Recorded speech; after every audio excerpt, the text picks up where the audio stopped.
Sejam bem-vindos à aula de hoje. Dando continuidade com nossas revisões, hoje nós vamos abordar na aula o estudo do verbo, que foi o nosso último conteúdo, né? Lembrando que, gente, o estudo do verbo é um assunto muito delicado, porque é um conteúdo que ele é muito extenso e muito complexo. Então, vai demandar muito tempo, muita dedicação, muita leitura, muita resolução de questões para você pegar o hábito. No sexto ano, pessoal, o assunto que vocês devem estudar é a morfologia, que é a classe das palavras. E o verbo é a classe das palavras que o estudo é mais longo, porque é muita informação sobre eles, tá certo? Então, pode ter alguém que pode ter ficado com dúvidas nas últimas aulas que nós tivemos. Então, sempre lembrando, você precisa estudar pela gramática, você precisa estudar pelo livro. E a videoaula ela é um complemento, tá? Então, vamos lá.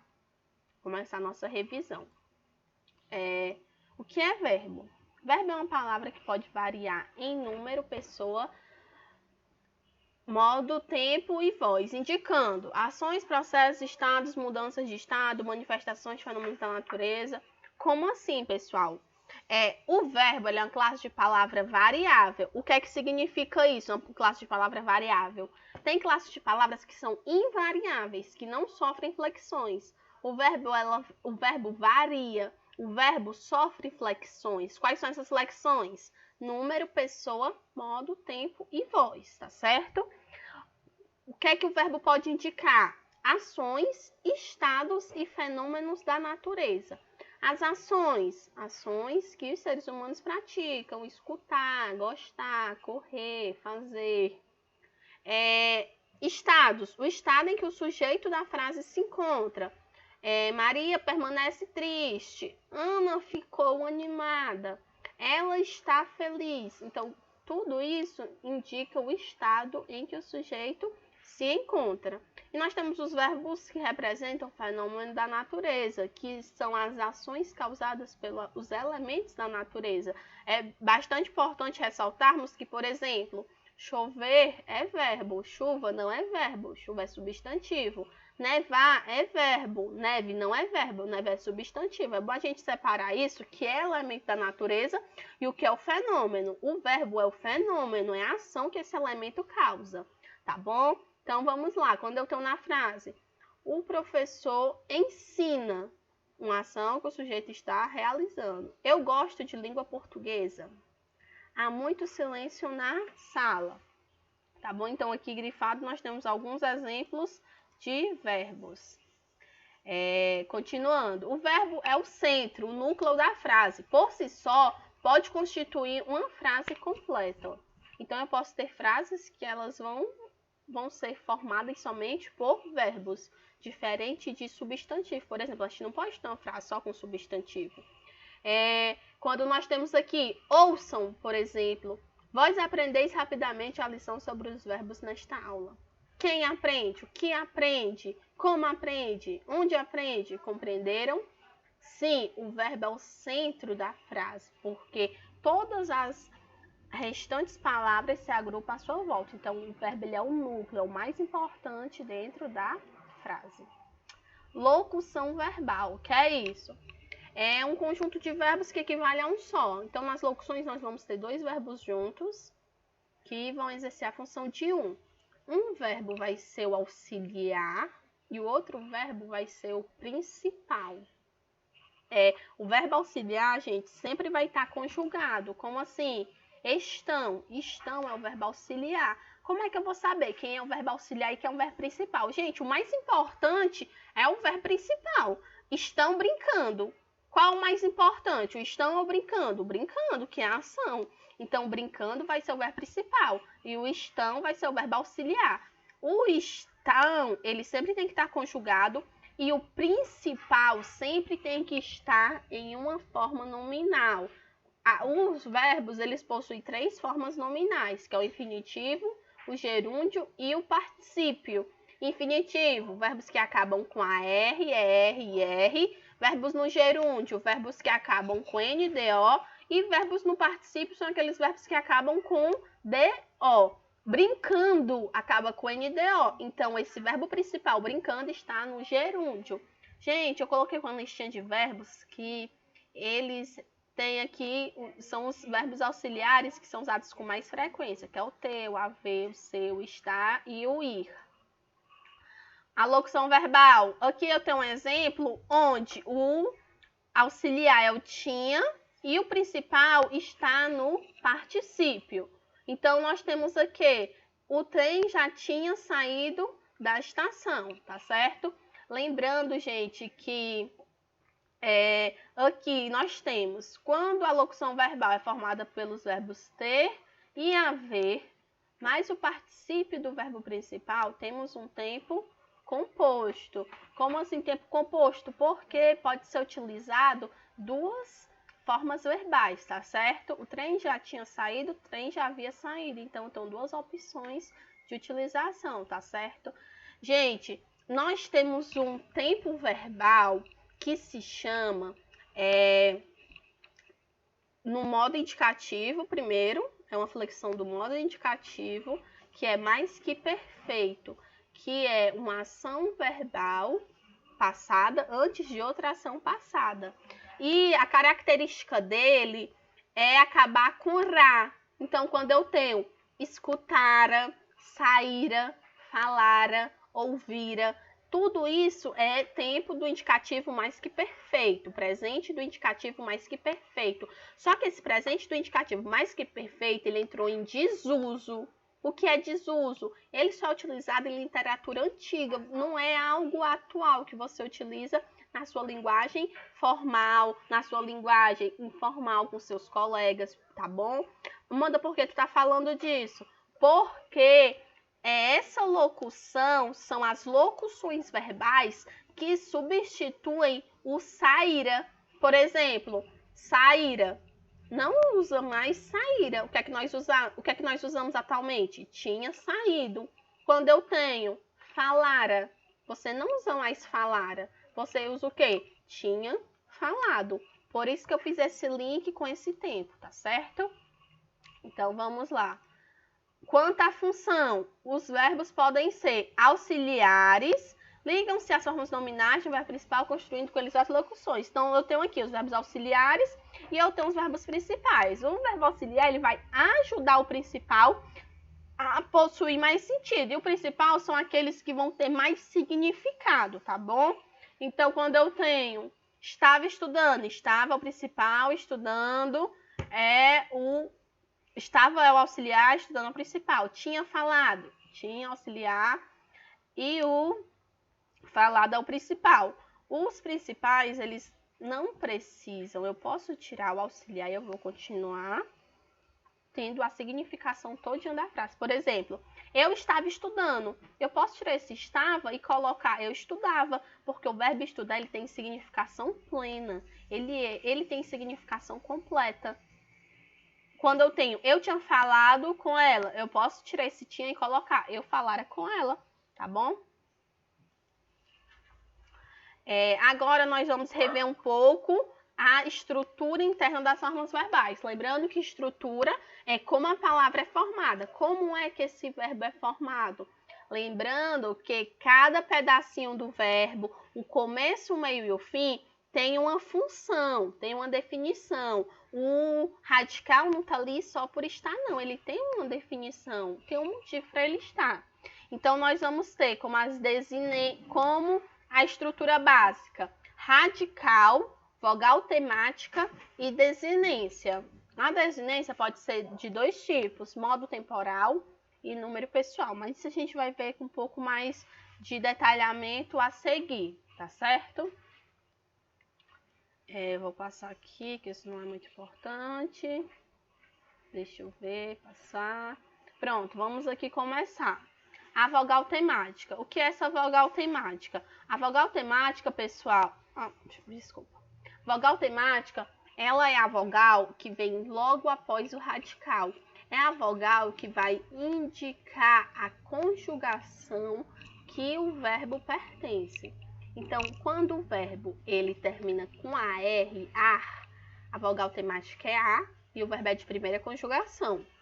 Quando o verbo termina com ER, a vogal temática é E e o verbo é de segunda conjugação.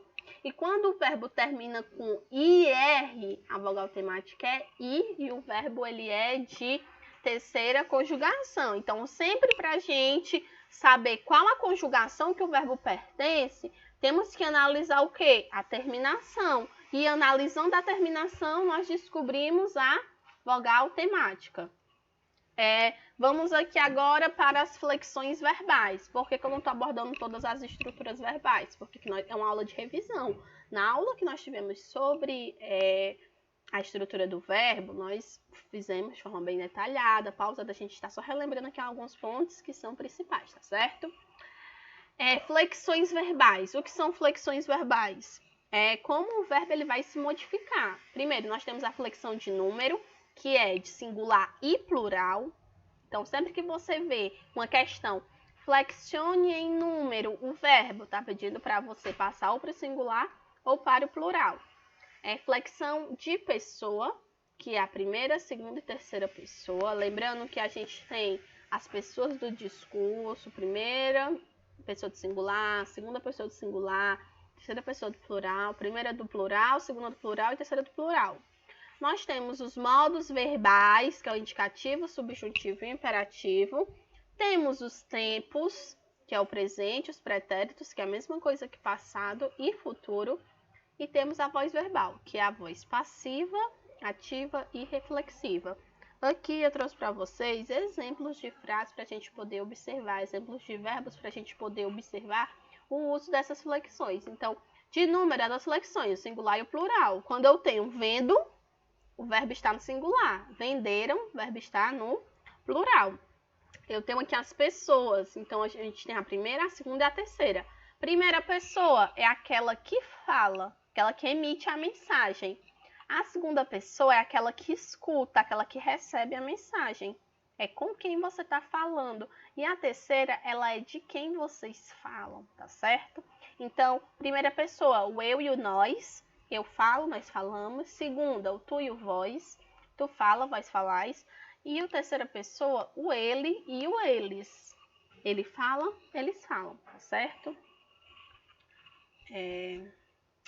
Vamos passar aqui. O modo, gente, o modo nós vamos ter 3. Ele pode ser expresso de 3 maneiras diferentes. Nós temos o modo indicativo, subjuntivo e imperativo. Nós vamos diferenciá-lo pelas características. A característica do modo indicativo é expressar fatos, um fato certo, expressa uma certeza absoluta, tá bom? Modo subjuntivo, ele indica fato duvidoso, hipotético, incerto. Então, são possibilidades, as incertezas, as hipóteses, não é algo certo. E o modo imperativo vão ser aquelas frases que elas vão trazer proibição, pedido, conselho, solicitação. Quando nós temos exemplos do modo indicativo, ele canta no teatro hoje à noite, ele come frutas. São afirmações que eu estou fazendo, são certezas. Modo subjuntivo, quando eu tenho, por exemplo, espero que ele volte cedo, espero. Isso não é uma certeza que a pessoa vai voltar cedo, é uma possibilidade. Se ele me falasse, eu te ajudaria. Se ele me falasse, não é uma certeza que a pessoa realmente falou. E o imperativo, ele vai ser aquelas ordens. Por exemplo, fique aqui, não entre na sala, ok? Então, para a gente caracterizar, sempre tem que analisar o que é que cada um expressa, tá certo? Vamos voltar. O tempo. Nós temos o presente, indicando ações que acontecem no momento da fala. Nós temos o passado ou pretérito, que vão refletir ações que já aconteceram. E nós temos o futuro, que a característica dele é identificar ações que ainda acontecerão posteriormente ao momento da fala. Vozes verbais. Quando um verbo exprime a ideia de ação, ele pode flexionar-se para indicar quem pratica e quem recebe essa ação. Essa flexão do verbo damos o nome de voz. Gente, a voz verbal vai trabalhar a relação que o sujeito tem com o verbo. Se o sujeito realiza a ação, se o sujeito sofre a ação, ou se o sujeito realiza e sofre ao mesmo tempo, tá certo? Vamos analisar aqui os exemplos. Primeiro exemplo, que é voz ativa.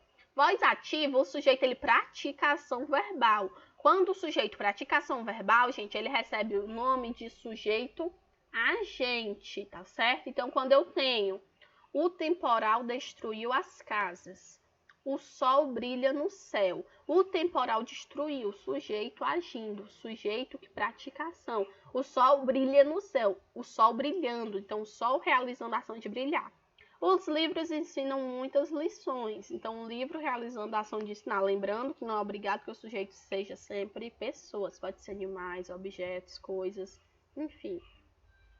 Gente, a voz passiva, a característica dela é que o sujeito ele sofre ação verbal, ok? Só que a voz passiva, ela tem duas classificações.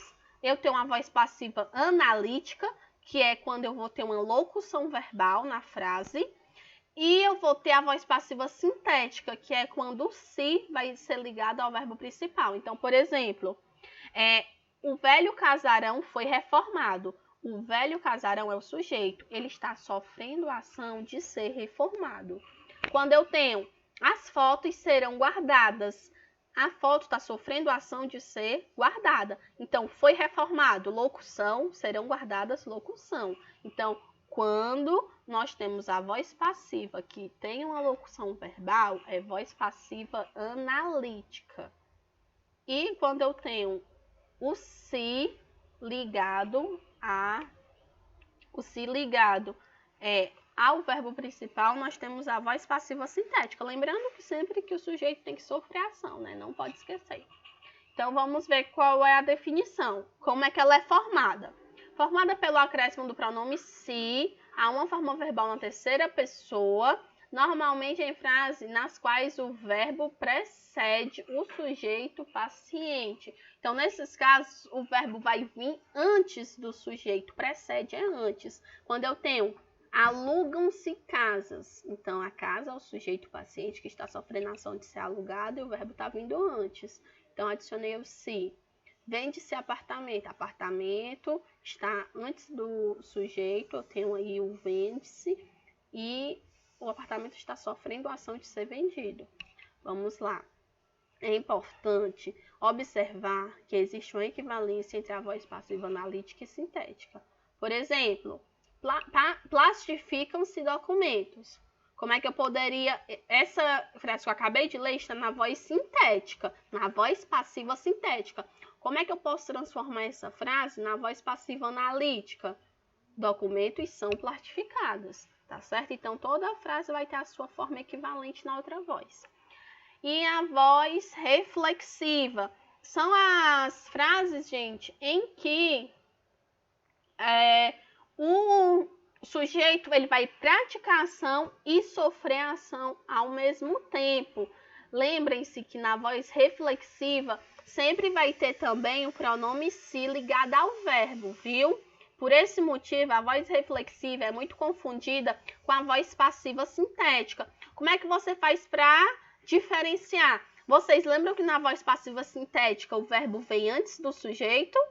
Na voz reflexiva, o verbo não vem antes do sujeito, o verbo vem depois do sujeito. Então, essa é a forma de diferenciar, tá bom? Então, quando eu tenho as crianças atiraram-se nas piscinas, as crianças estão executando a ação e estão sofrendo ao mesmo tempo. O governador demitiu-se de suas funções, está executando a ação e sofrendo ao mesmo tempo. A menina feriu-se, a menina está executando a ação e está sofrendo ao mesmo tempo. Então, só para repetir, para diferenciar a voz reflexiva da passiva, as duas possuem um se ligado ao verbo da passiva sintética. As duas possuem um se. Como é que você diferencia? Na passiva sintética, o verbo tem que vir antes do sujeito. Na reflexiva, o verbo vem depois, tá bom? Continuando, as formas nominais, que nós vimos lá no início, quando nós estávamos estudando a locução verbal. Nós vimos que o verbo principal tem que estar em algumas formas nominais. Alguns lembraram logo de início, né, quais são as formas nominais, outros podem ter ficado um pouco mais confusos. Então, as formas nominais, nós temos o infinitivo, que é quando o verbo ele vai acabar com a RR, quando eu tenho ler, viver, navegar. É uma das formas nominais. Nós temos o gerúndio, que são uma ação que acontece e que está sempre em desenvolvimento no momento da fala. Então, quando eu tenho estou ouvindo, está estudando, vejo alunos estudando, os carros passando. Então, além dessas características, todo verbo que está no gerúndio, ele tem que acabar com NDO, tá certo? E nós temos o particípio. Gente, o particípio, ele é caracterizado, vai dar uma ideia primeiro de passado, de uma ação que já chegou ao fim. E nós temos que entender uma coisa. O particípio, ele vai ter o particípio regular e o particípio irregular. Como assim? A característica do particípio quanto às terminações é acabar com DO. Avisado, amado. Agora, vai haver verbos que não vão ter essas terminações, que ele vai ter a sua própria terminação. Por exemplo, o verbo fazer está no infinitivo, fazendo está no gerúndio, fazido está no particípio. Não existe fazido, existe feito. Então, feito é um verbo que tem um particípio irregular, porque a terminação dele não é regular como o DO, tá certo? E vai haver verbos que vai ter os dois particípios. Por exemplo, anexo e anexado. Anexo é a forma irregular, anexado é a forma regular. É importante lembrar, gente, que quando esses verbos eles têm os dois particípios aceitos, nós chamamos eles de verbos abundantes, tá certo? Então, nossa aula vai acabando por aqui. Espero que tenha ficado claro para vocês essa nossa pequena revisão, tá bom? É isso. Tchau!